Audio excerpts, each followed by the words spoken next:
Check, test, check, check. And this is very much so low you can't hear me is probably how you want me to sing.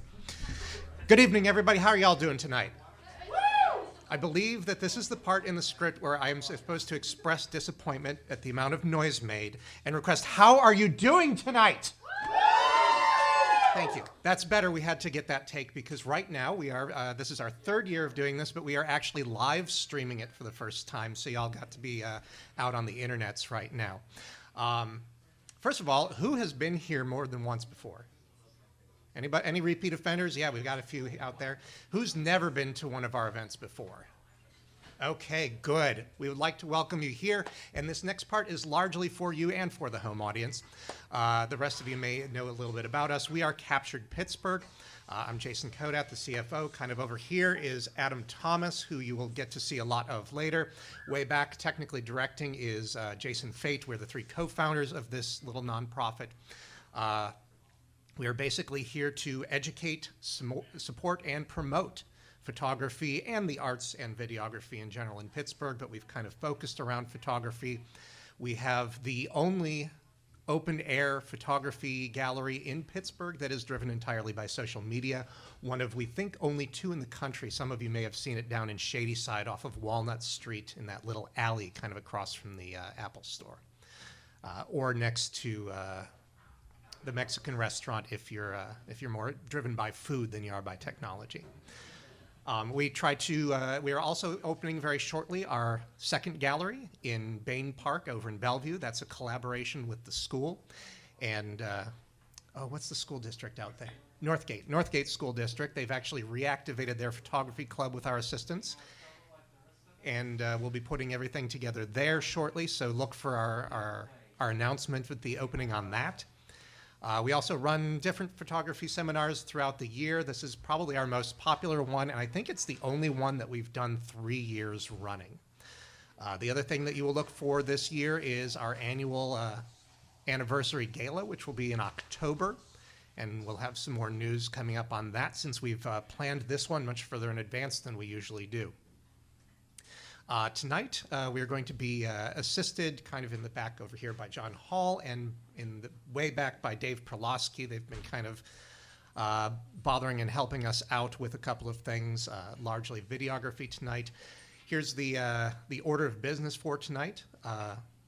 First of all, we'll be having a little bit of a lecture provided by Adam and Whitney, whom we'll introduce in a moment here.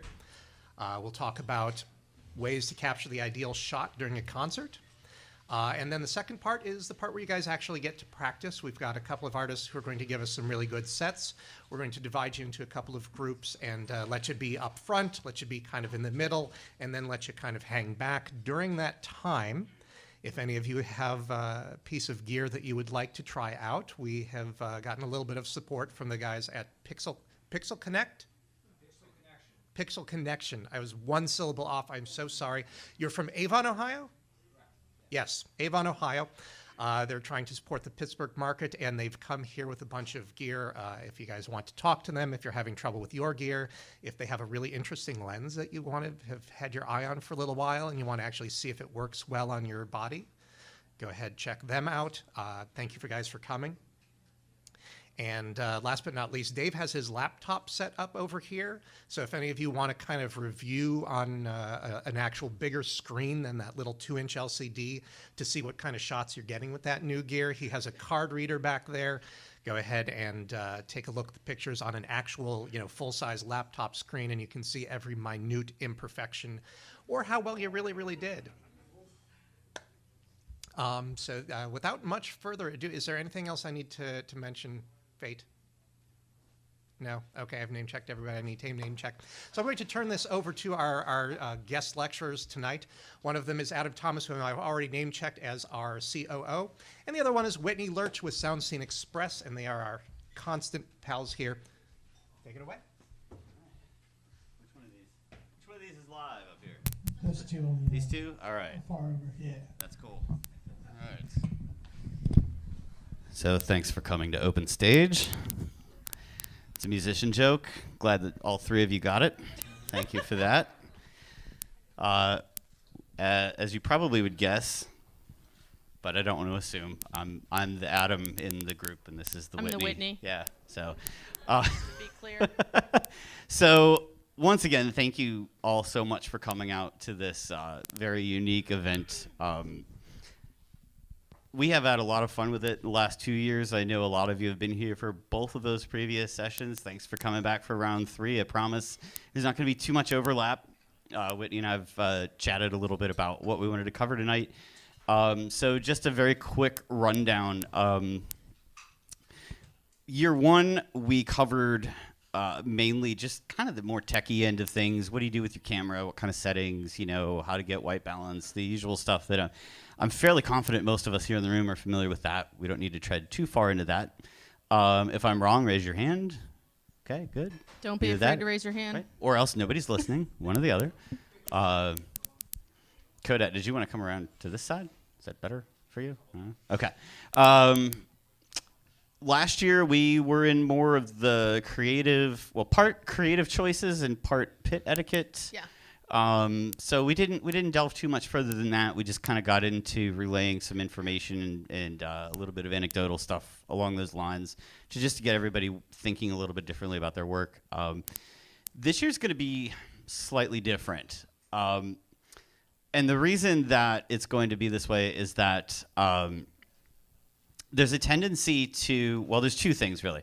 First off, there's a tendency when you're just in photography in general, you come to an event like this and you're kind of going, well, I'm not going to go and work for, you know, Rolling Stone or Spin Magazine. Why do I care about music photography?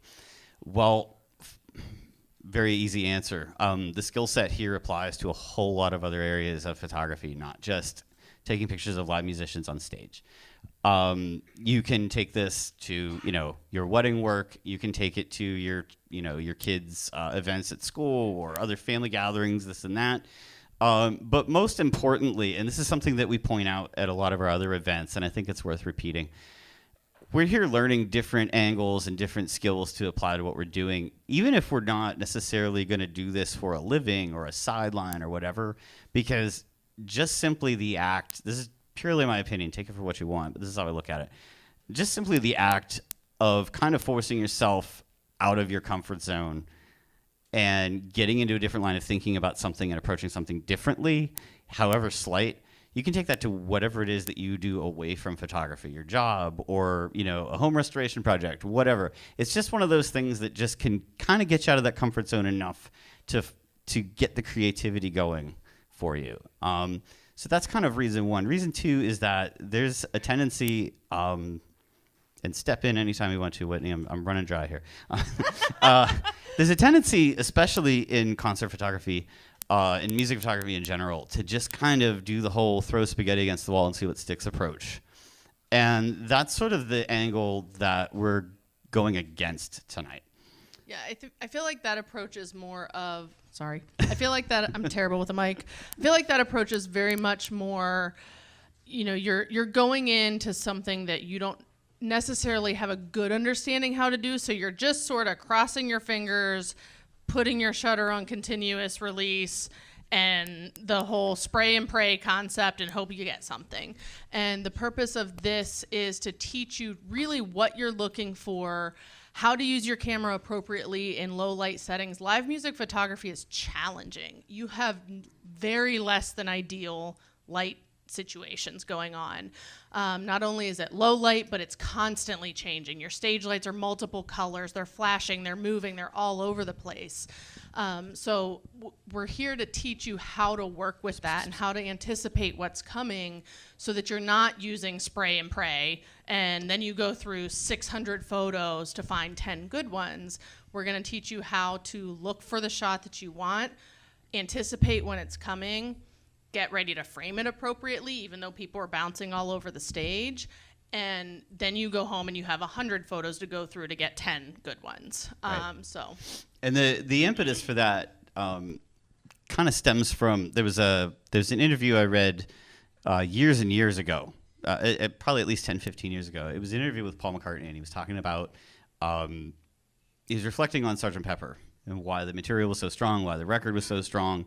It's routinely voted by Rolling Stone to be, you know, number one, number two all the time, all that stuff, for whatever Rolling Stone counts for anymore, I don't know, but anyway. And he was reflecting on Sgt. Pepper and why the material was so strong, why the record was so strong. It's routinely voted by Rolling Stone to be, you know, number one, number two all the time, all the time, all that stuff, for whatever Rolling Stone counts for anymore, I don't know, but anyway. was, he said, they recorded it on a 4-track, which for anybody that doesn't understand, music production, these days you have almost limitless amounts of recording layers you can add to a project. Back then they had 4 to work with, and they were constantly having to shift things around, and I won't get into all the technical end of it, but track bouncing and all this other jazz, to make it sound as full and as big as they could. But even then, they were still very, very limited. They only had those 4 tracks to work with. So, number one, the performances had to be great. A lot of times, multiple people on a track or 2 had to all be on the same page together. But more importantly, it reduced those choices. It reduced that spaghetti against the wall approach to music, where they were forced to put the very best idea, the very best effort into that minimal amount of space. And I think, in a way, like, the argument could be made that actually helped, especially a lot of what we call sort of classic rock and pop, get to the point that it did, is that they didn't have that sort of unlimited opportunity to just kind of play around with whatever all the time. And the same is true in photography, and that's what he touched on, is we want to get you guys into the mindset that you don't just do the spray and pray approach. You don't just hope that you get something good out of all of this stuff, that you can have an approach that you walk into. And there's some things that we're going to talk about that will help kind of challenge you in that direction, so that when you do walk into a venue, whether you're there on your own or you're there on behalf of a band or a publication or whatever, that you have an approach and a sort of a system in place to ensure that you get the best possible opportunity to get those great shots. Right. And I think another reason to sort of make sure that you're honing in on those skills and truly capturing the images that you want to capture, that you went there to capture, using the spray and pray, using the I'm just going to capture as much as I can and hope I get something good. When you're doing live music photography, there are some situations in smaller venues where you're going to go in there with a camera and they're going to let you take pictures the whole time. If you're doing live music photography with a press pass and you are in the pit at a bigger venue, you are going to have 3 songs that you are allowed to shoot during. First 3 songs of the set. So think about that. You go to a show, maybe the show's going to go on for an hour, hour and a half. You have 9 to 12 minutes to take photos. Yep. And you have to walk out of that with something to show for it. So you really do have to be strategic about what you're doing. You have to have an idea, a creative concept in your mind, know what you're going for, plan ahead for it, and make it happen in 9 minutes. Yep. So in addition to sort of that limitation, which is sort of an external limitation, that sort of time limit, and obviously some of the spatial relation limits that you have in a given venue, the limitation I started putting on myself when I had this realization a few years back, that I've got to find a way to do this. So anybody that knows any of my photo work knows that I shoot primarily with like vintage manual focus lenses. I very rarely will shoot anything autofocus at a concert. That's just, it started off as an aesthetic choice. I liked the look of those older lenses. I liked that vintage sort of feel, that grit that you get out of older glass. But then I realized there was another step I could take in sort of putting an arbitrary limitation. So besides the equipment limitation that I'm placing on myself on purpose and the time limitation that you usually have at a larger venue, there's, and some of you are going to hate me for this, I don't care, smaller card size. Literally taking the option away of doing spray and pray. Throw a 16 in your camera. Try it. Or if that still feels like too much space, or whatever, throw an 8 in there. Be forcing yourself to be selective before you sort of hit that shutter button. And really, really think about, what am I shooting? Why am I shooting it? What's the story I'm telling? Who's my audience? Who's my client? There are a lot of things that you have to think about that go into that. And sometimes putting some of those limitations on yourself arbitrarily can force you to really, really focus, no pun intended, I know the room I'm in, to really focus on what's important about why you're there and what you're photographing in that moment. The end. Good night. The end. We're done. I think some other things to think about from composition, planning, being careful and thoughtful when you're in live music photography is, again, when you're in that situation, people are moving all over the stage, the lights are moving around, there's people all around you moving and dancing and bumping into you and spilling beer on you. You still have to think about common basic photography, right? I realize it's not portrait photography. You're not posing. You don't have the opportunity to say, okay, I want you to hold your guitar like this and turn your head that way. You don't get that, but your results need to look like you got that, right? So you need to be thoughtful. You still need to think about framing your images. You need to think about everything that you're including, right? So if you're taking a photo of the bass player would probably like their bass in the photo. They probably don't want the neck cut off. So thinking about things like that, because you get so focused on, I want to zoom into this, I want to get their face. And you have half of the bass and cut off at the neck, and you're missing really the content. You're really missing telling that story when you do that. So even though you have limited time, even though you have movement all over the place and lights all over the place, you still need to think about those basic photography concepts of framing your image appropriately so that you can truly tell the story that you're trying to tell. I think a really good way of approaching framing is watch movies. Talk about like photography getting into all these other areas. Photography opened up the video production end for me. So you never know where it's going to take you. That's why I say, take these skills for what you want them to, but apply them wherever else. So a really, really good way to do what Whitney's talking about and thinking about framing and composition, especially on the go, is when you watch a movie, pay attention to the cinematography. And I don't just mean like narrative film. I mean, we watch documentaries, watch concert films, watch the old stuff from the 70s, watch newer stuff, watch, vintage 80s, whatever, the stuff where there's like 50 cameras flying everywhere. But like pay attention to how these shots are being set up, because especially in the case of documentary filmmaking and live concert films, that's very comparable to concert photography. Everything's done on the fly. You know what I mean? Those moments they happen and they're gone. There's no reshoots, there's no retakes, there's no nothing there. It happens and then it's done. And it's the same idea there. There has to be anticipation built into it.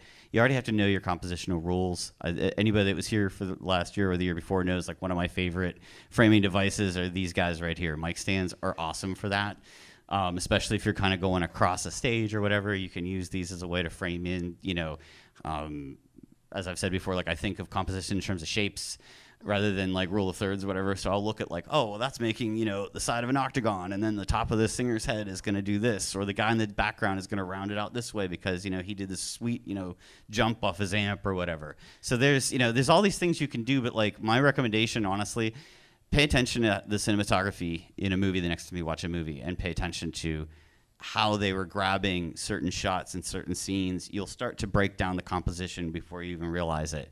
And it will roll right into your concert photo work, I promise. And I think playing off of what you brought up with the mic stands, I think that's an excellent thing to use for framing and composition. It's also going to be a problem if you're not paying attention to it. So what happens is your singers are right here.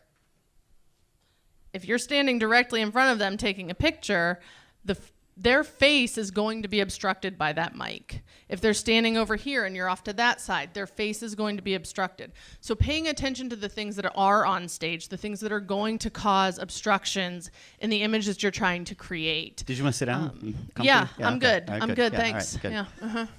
I'm being told where to go. I don't know what I'm doing. So just, there's a lot of complicating factors on a stage, but every single thing that is on this stage that is moving or sitting still or flashing at you or jumping or whatever it's doing, those are all the things that are also going to make your images fantastic. You just have to know how to use them and be cognizant of what's going on. Pay attention to them and be thoughtful about where they're falling in the frame. And a good way to kind of prep, most of the time you're going to get to a show before it gets going, obviously. So if you guys remember back, for those of you that were here for our first time around 2 years ago, I talked about making friends with the lighting director as soon as you get to a venue. getting your white balance set, find something that's white on stage, whether it's a kick drum head, whatever. All those little prep things, finding your focal distances ahead of time. If you're like me and you shoot manual, know where your spots are and your approximate focal distance. So you don't have to think about it in the moment. You're going to get it. So all of those prep ideas, great. You also have the time, believe me, you have the time to go through and practice. Pretend there's somebody on stage. And practice getting some of those framing spots. Find the spots in that media pit, if you're in the media pit, where you're going to be able to purposely pull lens flares, if that's your thing. If you're into adding that, especially if the type of music sort of lends itself to doing that and doing that on purpose with your gear. So you have the opportunity to run through some of those scenarios, not mentally, but like literally before everything gets going. So I'd encourage you to do that. I mean, especially like right now while you're sitting here. No, I'm just kidding. You can get up here and start. But literally, you have the time to practice that stuff before everything gets moving, and then you're not sort of in that deer in the headlights moment as soon as the music starts. You're like, oh no, because honestly, that's how spray and pray starts. You didn't get in there and get the prep done before everything got moving, and you had all that time. Take advantage of it. It's like any other photo job. You have that prep time in advance. Get yourself set for success ahead of time. Yeah, and I think in terms of prep is also be prepared when you arrive to a venue for any situation. Come with lenses that are appropriate. I know where this is going. You know where great. I'm going. Yeah. Come with lenses that are appropriate. You don't always know where you're going to shoot from. Sometimes there's a photo pit that's right there. Sometimes there's not a photo pit at all, and it's a GA show, and you're, elbowing through the crowd to try to get to the front. And if you can't, you're stuck where you're stuck. Sometimes you get to shoot a Ryan Adams show and you're super excited because it's amazing opportunity, and you show up because it's at stage AE and you assume you're going to be in the pit, and you show up with your 24-70 and your 50 millimeter lens only to find out that Ryan Adams isn't letting anyone in the photo pit tonight. So you're shooting from the soundboard, which is, I'm going to guess, roughly 50 yards away from the stage. And you don't have a telephoto lens.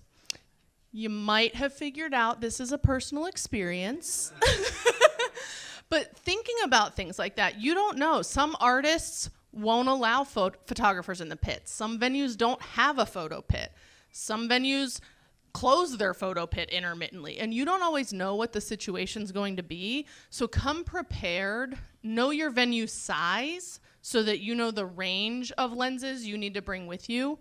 Take what you would ideally want to use based on where you ideally would be shooting from, but take a backup, or else you're going to waste your opportunity to shoot Ryan Adams. That's very, very true. I would love to tell my embarrassing lens story. Do it. Do we have time? What time Go. is it? What happened to the clock? There's supposed to be a clock here. It's 7. There is? Oh, who would do that? What time is it? 7:04. I don't know. Wait, we're running a little close. Go. Should I tell them? Okay. So, prominent local artist who's... Do I say the name? Say it. Okay. Well, he might be watching now. I don't know. Hi. Hey. Simon, Cello Fury, Simon Cummings. Hey, how's it going? I don't know if you're watching or not, but hey, man, sorry about the deal with the pirate game. So over the summer, the folks at Cello Fury, they run a kids like music camp every summer, and they asked me to come down and photograph them for they were doing the national anthem at a pirate game back in, I don't know, was it late August or so, somewhere in there, and I showed up with 2 cameras, 2 different rigs, because I was told I was going on the field with the band, or with the musicians. There's like 70 kids, plus the people from Cello Fury.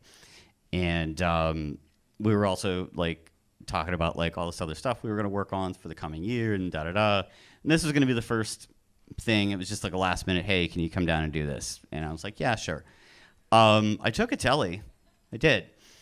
And I had a wide on, like kind of a wide zoom on one of my other cameras. I show up there. And security at the Pirates told me that, in fact, no, I was not going to be allowed on the field with the musicians. The parents were allowed on the field, but not the guy with the camera who was being paid to, photograph everybody in the field. And my entire plan was just shot. And I had the backup, just in case I was either a little bit further away or whatever, but there's quite a bit of difference between having a tele lens that goes to 300 and a tele lens that goes to 600. So the only place I was allowed to photograph their time doing the anthem was the third level, first row behind home plate, which is just about as far away from center field as you can get. Because my alternative, they told me, was if I wanted to be, absolutely had to be on the field, I had to stay on the warning track at the right field foul pole, which is at least 50 yards, 60 yards away from center field and at an angle. So if I wanted to get profiles of 70 children and their stringed instruments, would have been amazing, but no. So yeah, not only preparation in terms of gear, find out what the venue, even if it is a PNC Park, what the do's and don'ts there ahead of time. Lesson learned. So sorry, dude. Sorry, Simon. Hey, we'll get at it next time, I hope. But anyway, not nearly as entertaining as a Ryan Adams story. But it does bring up a good point. Tragic. Right. It was. I felt super bad about it. But it does bring up a good point, and that is lens choice. And it's something we've kind of touched on. No, I don't know about last year so much, but the year before, I think, yeah. So you guys know I'm a fan of primes. Everybody loves primes. I love primes. You probably love primes. And that's always a good sort of training wheel option to have in your bag. Have a 50 on hand, have an 85 on hand. You just never know. If you got a 24, that's also good. But lens choice, and again, if you're not familiar with the elements of cinematography, definitely go either watch some tutorials or pick up a book or two on the subject, because it will really help you inform this next part. And that is, think about the artist you're shooting, how many people are in that band, how do they behave on stage, and critically, what size is the venue and especially the stage area they're going to be, because a lot of that's also going to inform the lens choice or lens choices that you make for that particular shoot. For example, we're in this relatively compact venue right now. If there's, say, a three-piece band up here shooting, a great thing to do... Shooting? What did I say? Wait, I just woke up. Where am I? So if there's a band up here playing, you need to create some space. You can't have it as claustrophobic on the photography side, because somebody's going to be viewing it. They need to see more of the detail of what's going on up here. You're trying to show what the individual members are doing and not just the three of them, this close together playing. So in those kinds of situations, yeah, a wider prime or an ultra wide or something of that nature is going to help you create some of that space. It's going to limit distortion a good bit as opposed to a fisheye. I mean, if that's your stylistic choice, don't get me wrong, that's great. I'm not really a fisheye fan, but whatever. But the opposite is true. If you're at a place like a stage AE and there's a 3 or 4 piece band on that stage, you have to do the opposite sometimes, not all the time. Sometimes you do need to show the ambience of a place, but if it's more of an intimate rock and roll show or a more of acoustic thing or whatever, you need to kind of shrink that space. Does anybody know how we shrink space with a lens? I know Jason did. What's that? That's one way, but we're looking for a lens item. Jason, come on, dude. You know it. Telephoto lens. That's right. So a telephoto lens is going to shrink that distance. It's how you see a lot of the trick shots in Hollywood get pulled off. And it's a great way to control the actual sort of dead air between people on a stage at a concert shoot. Or really any live event, sports, you name it. Just, don't rely on it for PNC Park third row or third level first row. So, anyway. Definitely be cognizant about your lens choice. And that's kind of what I meant when I was saying when you're preparing to go and you're packing your lenses and you're getting ready for best case scenario, worst case scenario, know your venue size. That way you know what you need for your worst case scenario. So sometimes you have a telephoto lens at PNC Park and it's not long enough. Just saying. Thanks. So many jokes, but we're live and there's probably families watching this, so no. So many jokes. So definitely think about those things. So when you're coming to a venue like Stage AE, and you're outside and you're potentially going to be at the soundboard, you're going to want that 200 millimeter zoom with you just in case. If you're at a venue like Club Cafe, the odds are you're probably not going to need a telephoto lens. You don't have a ton of space that you need to sort of get rid of with that. You can shoot from back there with the crowd in front of you from the back of the venue, and you're still not going to have a lot of dead space. You're going to have a lot. Unless you're there to shoot for a dermatologist who works on musicians. True. And you do need that pore That's detail. true. So yeah, it's very true. It's extreme, but you know. So I'm sorry, I couldn't resist. And then using the artistic components of the lenses again, using that if you are into fisheye, because some people are actually. It's just not my choice. I said it's cool if everybody else is doing it. That's going to help create a very different image. You can take the exact same image with a fisheye and the exact same image without a fisheye, and it's going to look totally different. It's going to tell a totally different story. It's going to magnify that lead singer that's leaning in on the monitors, and it's going to make them pop out of your picture. That's a style that some people are going for. It's a style that some people aren't going for. But think about those things when you're preparing. Think about the style that you want to define yourself with and you want to define your work with, and then choose your lenses accordingly. Yep. I mean, I think we touched on this 2 years ago. It's worth repeating at this point, just because, in case you guys weren't here and, all that. Part of the storytelling that you're doing with your camera, we talked about setting limitations, knowing the venue, knowing the band, knowing the music, et cetera, knowing who your client is and what their audience is, relatively speaking, lens choice, all that good stuff. Also remember that motion, even though we're talking about still photography, motion is part of that storytelling element. So if you're shooting, like Whitney just said, say it's like some punk singer or whatever, or hardcore act, and that singer you notice is very animated, he's right out in front, maybe you don't have a fisheye lens, but he's a very animated individual. How do you convey that in a still image? You start dragging your shutter speed a little bit more. You allow a little bit of that blur. Same with anybody on stage. You have a really animated drummer back there. Photography is not always about freeze framing every little detail of every little thing. The imperfections can be the most important part of a shot. You never know.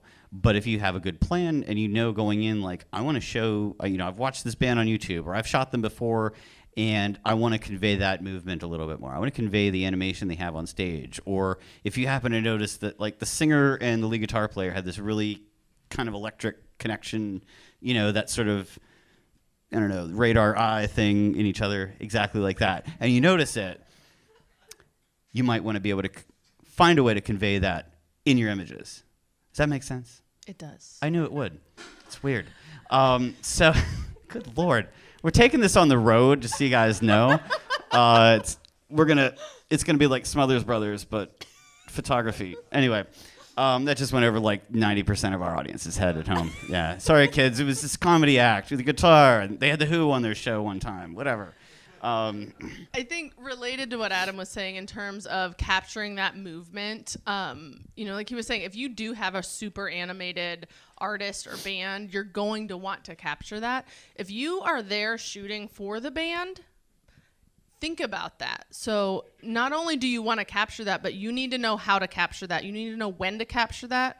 You need to anticipate when the big movements are happening. Is it a situation where in a certain song at a certain point the guitarist leaps off of a monitor every single time? Do that research about your bands. Know when your artists are doing their signature moves that you want to catch, because again, it's happening live. It's one and done. What's going to happen is if you don't do that research, they're going to leap off that monitor. It's going to be amazing, and you're going to watch it happen, and a tear is going to fall. Because you're not... Yeah, exactly. Oh, I got because the landing. You're going to see it happen, and then you're going to start snapping, but it's over at that point. So you need to sort of do that research. If you didn't do the research, listen to the music. You can anticipate when big moves are coming by listening to the music. Listen to the beat. Hear it build up. hear it build up, and have your camera ready for when that hits. Yep. Because that's when the movement's happening. Same when you're shooting a drummer. Drummers are super hard to shoot. There's no light on them in most They almost scenarios. always have their head down. Their face is always down. It's really difficult to get a good shot of a drummer. Think about that when you're going into it. Think about that during the song. Listen to the beats building up. At the end of a song, how do so many songs end, right? They end with this big smash on the cymbals or, a big drummer movement. Get ready for that, be focused on them, and go when it happens, and you're going to get some awesome drummer shots that a lot of other people aren't going to get because they're not thinking about it. They're not anticipating that.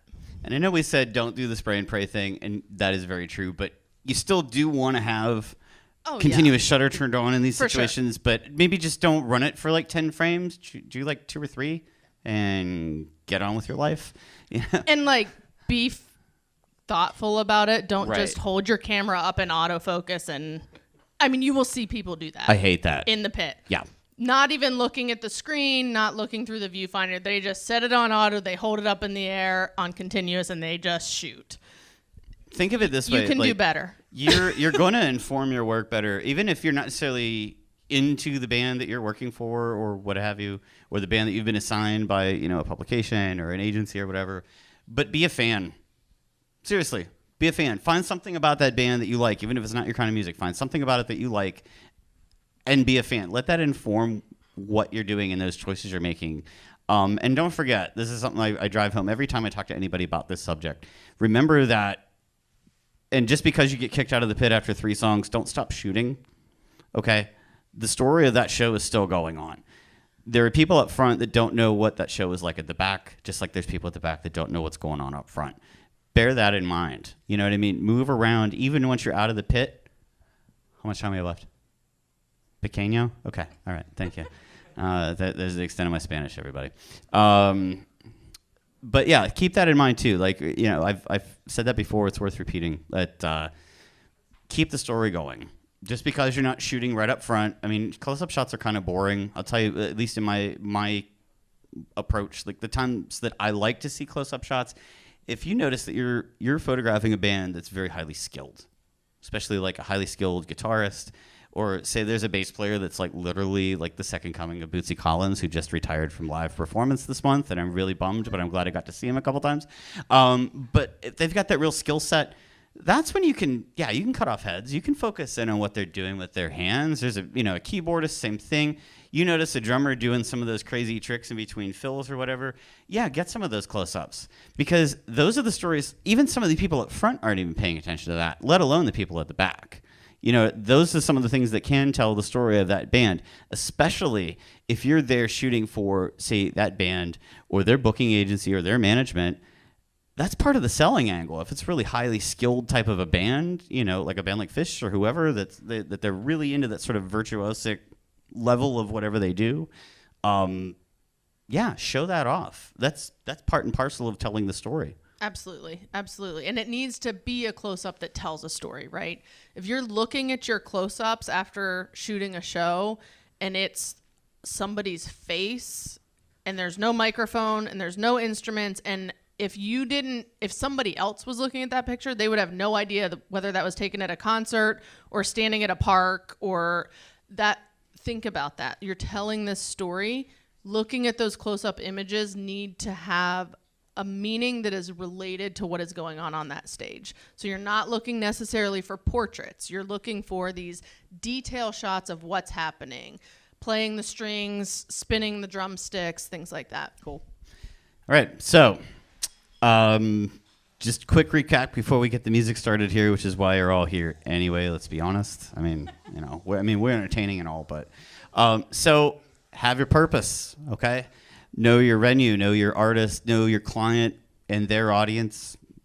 Have worst case scenario options on hand. I'll tell you another great one. I think I might have mentioned this in years past. Don't be afraid to play with your exposure compensation on your camera. It'll save you a heck of a lot of hassle in trying to redo settings over and over. If you've locked into a great, matchup of aperture and shutter speed and your ISO is just right and it's not too noisy, but the lighting director decides to start messing with the lights and something changes one way or the other, play around with your exposure compensation. You're not going to mess with graininess too much. You're not going to throw anything else off, and you can bounce it right back with the touch of a button. It's not a big deal. You can even play around with it tonight. Remember that your shutter speed also controls your ambient light away from the action, so you can also mess with that if you've got an easy dial on that on your camera. Put some limitations on, just for the sake of creativity, as we touched on at the beginning. Not just with your gear choices, but memory card, shutter count, all of that. Try shooting in manual. Honestly, yeah. In my opinion, that's the best challenge you can give yourself. It's the best adrenaline rush, trust me. It's great, and it will teach you how to do it well. Second best. It's great. Right. Whatever, Whitney. All right. All right. And don't forget there's equipment back there that you can try out. Go check it out. There is stuff from Canon. There's stuff from Nikon. And I know Sony for sure. I don't know what else. Was there Fuji back there? Fuji, Sony, and Olympus. Perfect. Awesome. Pixel Connection. These guys are amazing. Please go check out what they've brought. You're welcome to try any and everything out there. Pick their brains. That's why they're here. They're here to help you take what we've been talking about and amp it up even more and make it even better. So let's do this. Are we ready? Yeah. Okay. So, once again this year, before we bring on our headliner, Jay Wiley of the Hawkeyes, you're welcome to clap. It's fine. He won't be embarrassed. I promise you.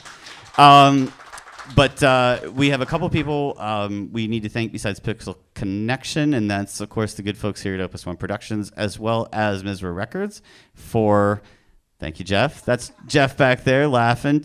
Tell him hello, president of Misra, representing the Hawkeyes, of course, here tonight. But last year we introduced a new performer to the Pittsburgh scene as our kind of quasi-opening act. We're going to do the same thing again this year. This year we are going to be featuring this young lady right down here. This is Ms. Kynzie Webb from Elizabeth, Pennsylvania, right? I think you guys are going to be knocked out. Her voice is tremendous. It's incredible. Yeah, extremely strong songwriting abilities. And she's also going to turn in a few covers that are just complete redos that are fantastic. You should have been here during sound check, that's all I can say. Yep. I did a little Instagram story, but I did not include the sound because I wanted it to be a teaser. Sweet. Okay. So throughout the evening, if you guys have any questions, don't hesitate to come up and grab Whitney or me we'll be and running fire around, away. Yeah, we're here to helping help. So what we do need to do before we start the music, we need to, if you guys remember, we divide into groups of three, or three groups? Groups of three? No, three groups. Feel free to play around with angles. You can kind of go around the sort of periphery of the stage if you like. This is one of those things you don't get to do in a normal concert setting, so why the heck not? You're good with people sneaking around behind you, right? Why not? Why not? Exactly. So, just to let our viewers know who are watching at home, we are going to be streaming the first song that Ms. Kynzie Webb will be performing for us, and after that, we're cutting it. So, a lot of reasons for it, but, if you wanted to see her perform the whole set, you could have just, gotten down here while we were doing all the boring talk at the beginning. So, it's not like Club Cafe is that far away. But better luck next time. I better see you next time. So, without any further ado, promise, no further ado, none. Ladies and gentlemen, let's hear it for Kynzie Webb. Hi, guys. My name's Kynzie, and I'm a singer-songwriter out of Elizabeth. This first song is actually one that I wrote. It's called I Am Not Alone. I wrote this in a time where I was deciding that I wasn't going to be afraid anymore, and I wasn't going to be upset about my past because it's what made me who I am. So, without further ado, here's my first song, I Am Not Alone.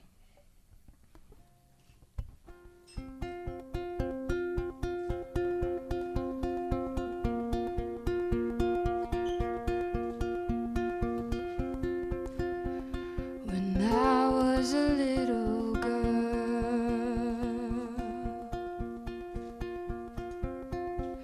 I didn't know that this world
trying to be herself.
Thank you. I do have to say, this is the first time I've had this many cameras in my face. Captured Pittsburgh Darkroom is produced by Jason Fate, Adam Thomas, and Jason Kodat. Captured Pittsburgh Darkroom is a Captured Cities production, copyright 2018.